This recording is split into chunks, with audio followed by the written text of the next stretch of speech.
مسلمانە بەڕێزەکان میوانانی ماڵی خوا لەو تاریە خۆدا بە پشتیوانی پەروەردگار باس دەریاردەی دەکەین لەو دیاردانەی لە کۆمەلگای ئێمەدا زۆرە،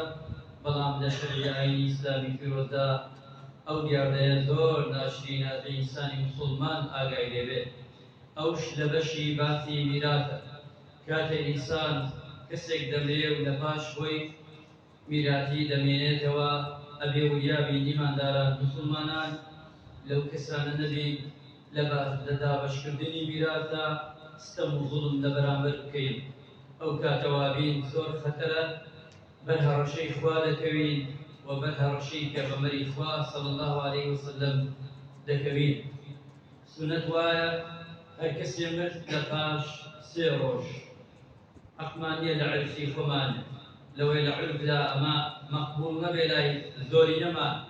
بەڵام ئاینی ئیسلامی پیرۆز دەڵێ هەر کەسێ مرد لە پاش 3 ڕۆژ خەڵک سەرخۆشی تەواو بوو، دوای 3 ڕۆژەکە یەکەم شت کە سوکاری ئەو مردووە دابنیشێ ئەبێ دابنیشن میراتی ئەو پیاوە یان ئەو ئافرەتە یان ئەو کەسە دابەشکەن، نابێ دوای بکەن. ئەمە یەکێ لەو هەڵاینەیە دوا دەخێت بە بۆنەی ئەو میراتەوە سێرەکەی کێشەی زۆر دێتە ناوە، تەنانەت دەبێتە عاجزی و تەنانەت دەبێتە ئەوەی قەطعی سیلەی ڕەحمش خوا بەنامان بدا. سنەت وایە لە دوای 3 ڕۆژ دابەش بکرێت، بەڵام دابەشێکی عادیلانە، ئەوەی کە لە قورئاندا ئاماژەی کردووە. ئەگەر تەماشاکەین لە قورئانی پیرۆزدا سوورەتێ بە ناوی ئافرەتەوە هاتووە نیسا، لە ناو ئەو سوورەتەدا ئایەتەکانی بەشی میرات زۆریەی لەوەیە و لەوێش دابەشی کردووە پەروەردگار. 3 ئایەتمان هەیە خوای گەورە وەک دەستوور دایناوە بۆمان بزانین کەوا ئەمە یاسایە، یاسای خوایە، یەکێ لەوانە فەریضەة من الله إن الله كان عليما حكيما. خوای پەروەردگار فەرمێ ئەمە فەرزێکە خوای پەروەردگار نادوێتی واجبێکە و خوای گەورە علیم و حەکیمە. وصية من الله والله عليم هەتا کۆتای ئایەتەکە، واتە ئەمە وەسیەتی خوایە پەروەردگار دەفەرمێت. سێهەمیانیش ئەوەیە يبين الله لكم أن تضلوا والله بكل شيء عليم. پەروەردگار ئەمانە باسی لە سوورەتی نیسا ئایەتی 7 تا 12 بەشەکان چی باس کردووە. يوصيكم الله في أولادكم، خوای پەروەردگار بەشی پیاوان و بەشی ژنان و بەشی قورآن و بەشی کچان هەمووی داناوە، ئەندازەیەکی داناوە لە قورئاندا بڕاوەتەوە، جێگای مشتومڕ نییە، هیچ کەسێ ناتوانێت بەشێک یان کەمێ زیاد کا بۆ ئەم بۆ ئەو، ئەوە قەطعیە خوای گەورە خۆی بڕیەتەوە لە قورئاندا، هیچ ڕاوشتیانێکی تیانی ئیلا ئەوانە نەبێت کە دانراوە ئایەتەکان و نسخەکانە. بەڵام لەگەڵ ئەمەدا خوای متعال جل جلاله پێمان ئەڵێ فلا تعتدوها، وریابن تعدا مەکەن، سنوور نەبەزێنن، واتە بەشی کەسێک نەدەنە کەسێکی تر، دابەشەکە عەدالەت بێ، وریابن. خوای پەروەردگار فەرمێ ومن يعص الله ورسوله ويتعد حدود الله ويتعد حدوده يدخله نارا خالدا فيها. هەر کەسێ سنووری خوا ببەزێنێ، بە قسەی خوا و پێغەمبەر نەکا، مەسیری ئاگری دۆزەخە خوا پەنامان بدا. ومن يتعد حدود الله فقد ظلم نفسه،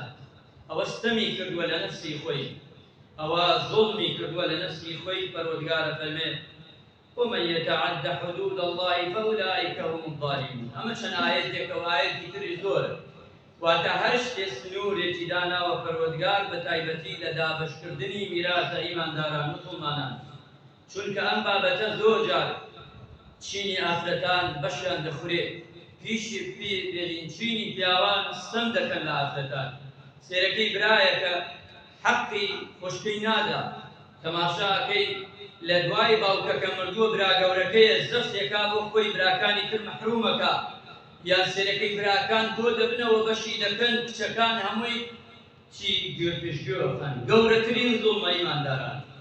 گەورەترین زوڵمە ئەوەی کە لە میراتا تۆ بەشی خۆشکەکەت نەدەی، تەنانەت ئەکاتە دواشێژێ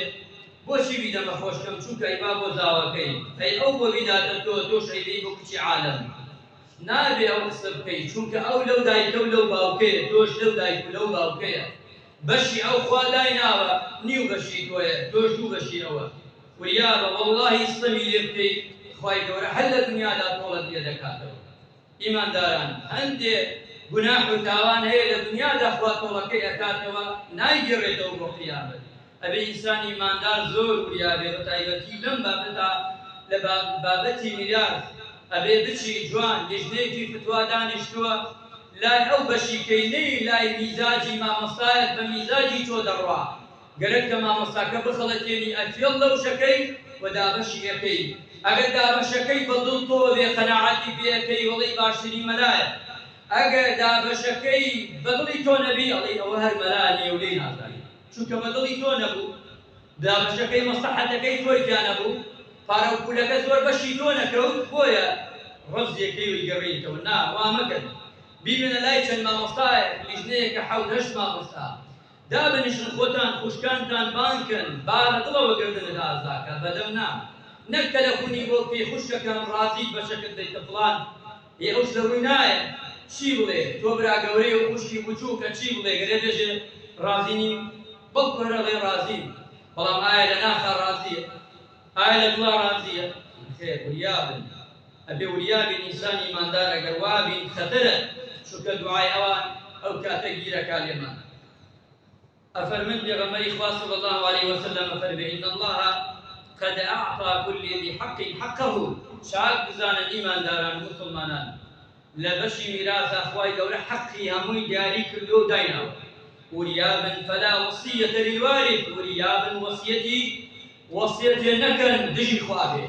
سبداخ وصيتك كان هل باو چمر وصيتي كدوتي كش مالكم دنكوري أو وصيتنا فات وبهزار وصيتي بهزاران نافڕەی نووسیبێ ناخواتەوە لە شەرعا هیچ ئیسفادەی نییە ئەگەر هەموو ماڵەکە ئەگەر باوکو دایکت لەسەر جێگا بوو ڕۆیت ئیمزات پێکرد بهزار ئیمزا بکەی ئەو ئیمزایە ناخواتەوە لە شەرعا چونکە ئاگای لە خۆی نییە چێ ناڵێ تۆ بە زۆر کردە پێی چێ ناڵێ ئەو مۆری خۆی نییە چێ ناڵێ تۆ نەقەڵەقاندووە نەخێر نابێ مافی کەسێ بداتە کەسێکی تر چەند منداڵی هەیە بێەوە کێک بەشی بکە ئەبێ ئیماندارە مسلمانان هەموو وەسیەتێک جێبەجێ ناکرێت وەسیەتێک لەگەڵ ئایەتەکانە یەک بگرێتەوە وەسیەتێک لەگەڵ حەدیسەکانی پێغەمبەری خوا یەک بێت وەسیەتی بەشخواردنی تابێ شەرع قەبوڵی بۆ ناکە و حەسابی بۆ ناکە و ناوێتی ئەوە ناخوا نەکوا بڵێ موچی منە باوکم وەختی خۆی خانەیەکی بووە کردێتە ناوی منەوە ئەسڵ ئەو خانەی چێ ئین باوکتە ئین تۆ نییە تۆ وەکیلی کاتێ باوکت مرد ئەو خانەیە تۆ خوشکان و براکانت هەمووی وەکێک مابیانە کرد ئیتر خوان کردە خانەکە تۆ دروست کردووە بەڵام ئەو کاتە شەرع ئەی پێچێ و هەمووی ژا دەکاتەوە ئەی مەسروف کردووە غێری ئەوە وەکێکەیدا نەخێر کە تۆ داگیری بکەی بۆ خۆت ناوێشتیوە ئەبێ ئینسانی ئیماندار بزانێ وەسیەتێ نەکەیت مخالەفەی شەرع بێت و ئەو کەسانش ئەبێ وەکێک یەکسان کەوا لە دۆی خوان ئەگەر نەشزانن ئەبێت وەوەی کە شەرع دایناوە جێبەجێ بکەی و ئەنجامی بدەیت خەمسەة لەیسە لەها کەفارە بەڵچینە سەرەوانەی هەڕەشەکانی حەدیسەکانی پێغەمبەری خوا صلی الله عليه وسلم و شەریعەی ئیسلامی پیرۆز ئەوانەی کەوا لە میراثا غەشەکەن و زۆری ناڵەگرن بۆ خۆی پێغەمبەری نازدارە فەرمێت پێنج خەسڵەتەیە کەفارەتی نییە هیچ کەفارەتی نییە حەجی بکەی نایگرێتەوە جێگای پڕ ناکاتەوە وتیانەی پێغەمبەری خوا و پێنجە کامەیە یەکێ لەوانە وتی ئەوەیە کابرایە سوێن بخوا بۆی ماڵێکی دەستکەوێت بۆی ماڵێک زەوت بکە بۆی پارەیە زەوت بکە پێغەمبەری خوا فەرمووی صلی الله عليه وسلم هەموو سەر دنیا بکاتە خێری جێی ئەو سوێنە ناگرێتەوە وریابن ئیمانداران سوێن ئەوە ئاسان نییە بچی بۆ مەحکەمە دەستێتە قورئانە بڵێ بە قورئان زانین فڵانە بە قورئان فڵان کەس کوشتی بە قورئان ئەوە بۆ هەموو دنیا بکەیتە خێر جێی ئەو سوێنە ناگرێتەوە نەخەڵەتەی بەوەی بێژی کەفارەتی سێ ڕۆژ وەگرم کەفارەتی وەڵا کاکە دە فەقیرە دەم ئەمە بۆ ئەوە نییە ئەوە بۆ کەسێکە نەزانە کەسێکە شتێ لەسەر جوانی دەرچۆ نەیزانیوە لا ئیرادی بووە عنقەس نەبووە بەڵام تۆ بڕۆی عنقەس مڵکی خەڵکێک بدەیتە مڵکی کەسێکی تر لەسەر زبانی تۆ هەموو دنیا بکەیتە خێر کەفارەتی نییە وریابە ئیمانداران زۆر خەتەر چونکە پێغەمبەری خوا فەرمووی یەکێ لەوانە کەفارەتی نییە جا بێ بە سوێنێ ماڵێ زەوت بکەی شوێنێ زەوت بکەی گەڕەکێ زەوت بکەی بە سوێنێ بێ خوشک و برات میمک و دایک ئەو کەسانی کە هەر لەگەڵتا بێمافەکەی بخۆی بە سوێنێ ئەبێ چنێ گوناح بێ لای خوا ئەگەر ئەوە یەکجا بێ خەڵک بێ ئەمە نێزگە و خزمایەتیە لە خۆتە شەمخات گوناح و تاوانە سەرپێچی خوایە ئینسان ئیماندار خۆی دوور بکاتەوە لێ فەرموویانە دووەمیان یەکێ لە هەرە گوناحە تاوانە گەورەکان چونکە باوک مرد ئەولاد یەتیمەکەوێ یەتیمش هەر کەسێ ماڵی هەتیم بخوا یەکێ لە گوناحە گەورەکان گوناحی گەورەش ئیمانداران ئەزانن وەک چییە گوناحی گەورە ها لەوەی خوایان لێ خۆشە بێیان لێ خۆش نابێت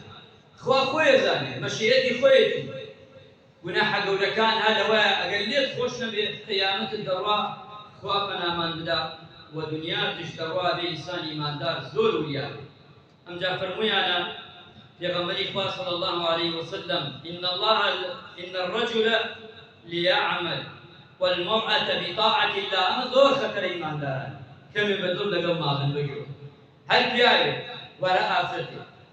أفرمين پیغمبر إخوة صلى الله عليه وسلم عبادة طاعة إخوابك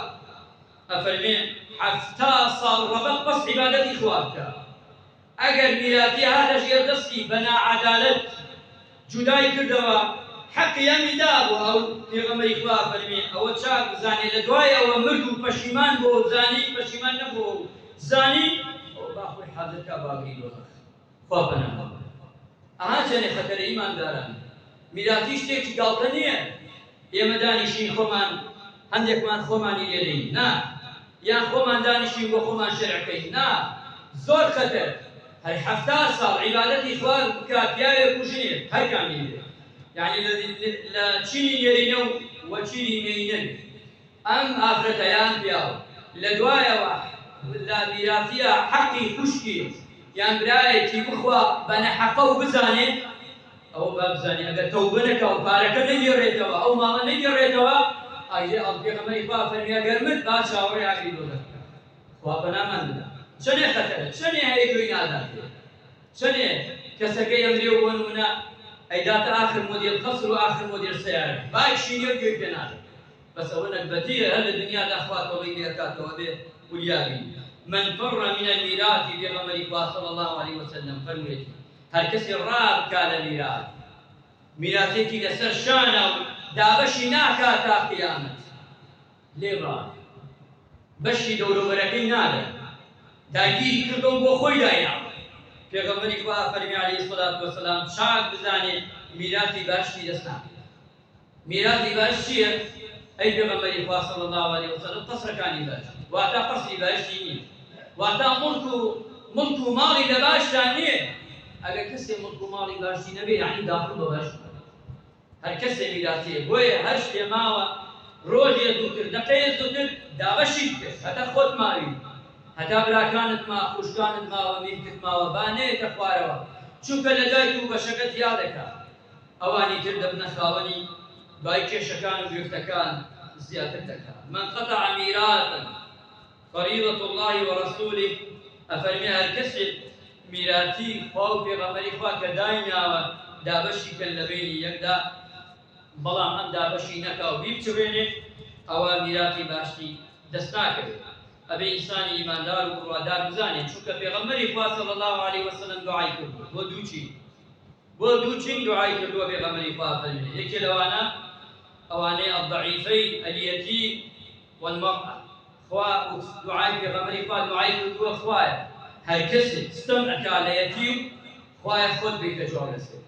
هر کسی استمعك على آفرد خواهی دول خود بیت جالسه اما پیغمبری خواهی دعا کانی میکرد چونکه اویابی لبشری میراد دا آفرد زور سمیه دکه ایمان داره مسلمان